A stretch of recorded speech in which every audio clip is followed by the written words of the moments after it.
Okay, hello and welcome to the video. My name is Wade Smith. Give me just a second. I gotta fix my contrast somehow. I don't remember which button does that. It's been so long since I accidentally pressed the wrong button that I forgot which one fixes this. I think it's F3. It is F3. Okay. All right. So anyway, this video is about the fact that certain people online make videos claiming that karate blocks, especially mid blocks, are useless. And I gotta say, as a former full time karate student who has like 1,000 hours, at least 1,000 hours full contact sparring against other brown and black belt level students, um, karate mid blocks absolutely work. And if you don't think they work, you've never fought against a karate fighter. First of all, how do you block an incoming punch? Let me stand up for a second. So you're in a decent Seisan stance. You've got your guard chin high, elbows slightly inward, guarding your ribs and your kidneys and your liver. All right. You got a slight angle to your upper body because you narrow the center line of your body, especially your solar plexus and stomach, by turning to about a 45-degree angle or so. All right. What do you do to block a punch? First of all, how do you predict that your opponent's going to punch and what type of punch it's going to be? You watch their solar plexus. All right. You watch your opponent's solar plexus. Don't look at their eyes. Your eyes can deceive you. Watch their solar plexus. If their center of gravity moves, something else is about to move. Okay. Um, Especially if their center of gravity torques in any way. If it torques this way, it's a good chance it's the right coming. If it torques that way, it's a good chance it's a left coming or a left kick. And you can see out of the corner of your eyes whether their feet are moving or whether their hands are moving and whether their center of gravity is moving. All right. So when you see the center of gravity moving and you know that their hand is also moving, you mid block. And it doesn't take an awful lot from your standing guard.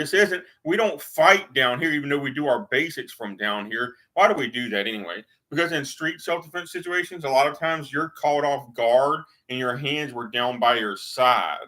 So we practice our basics thrown from the hip for that reason.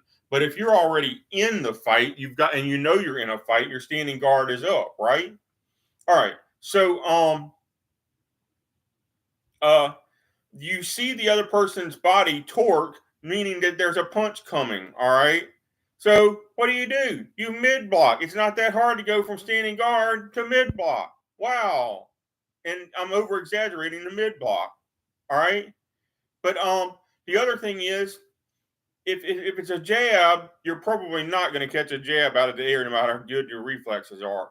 But if it's a jab, you're going to do this number or this number and just barely deflect it in time. If it's a cross punch or a hook punch, you've got time to not only block it, but you've got time to grapple that punch. I know because this is how I used to beat the second degree black belts in karate class. The cross punch and the hook punch are the easiest things to block. And when they throw a hook punch, they think they're going to beat your standing guard, and they're not because you can then grapple a hook punch, and then you've got them. They're screwed when you get control of one of their arms. But the mid block sets that up, whether it's a closed fist mid block or whether it's an open handed mid block for grappling. And so it's like karate blocks don't work. Yes, they do. All right. You can block right here against your opponent's radius bone. All right. You can block right here in the small of the elbow, although they're going to have a little bit of action. If you watch your head, you're not going to get hit by it. But or you can double block here with your left hand and here with your right hand into the bicep, this dead center of the biceps muscle. Double block. Well, what happens if he throws another punch? Because the naysayer is going to say if you double block, you're going to get hit by his other punch. No, you don't. It's that easy. You just swing your hand and torque your body a little bit, and you block the other punch. Wow, that's so hard. And while you're doing that, the other concept is blocking and striking at the same time. So I'm in standing guard. I see him rearing back to throw an old school over the hand hammer fist punch or the right overhand, the good right overhand.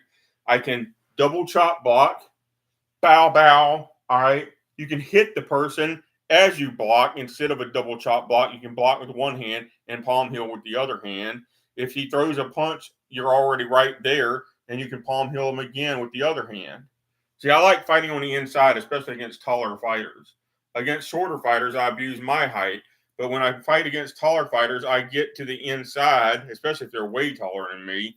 I get to the inside and take away their length, and then they can't get a full length punch or elbow on you. So then you're going to use palm heel strikes and elbow strikes and knee strikes on the person. All right.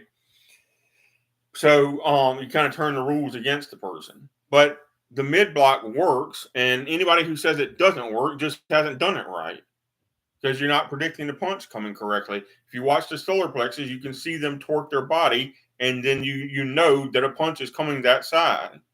It's that simple. All right, I spent way too much time on this. It shouldn't take that long to explain this. What is the purpose of a high angle block? Its number one purpose in realistic fighting is to block the schoolyard overhand right that comes first, the hammer fist that everybody's seen in a schoolyard fight is the number one thing you're going to stop with an overhand high angle block like this. And it's going to angle off because it's going to deflect about half the force off of you and block and absorb the other half of the force.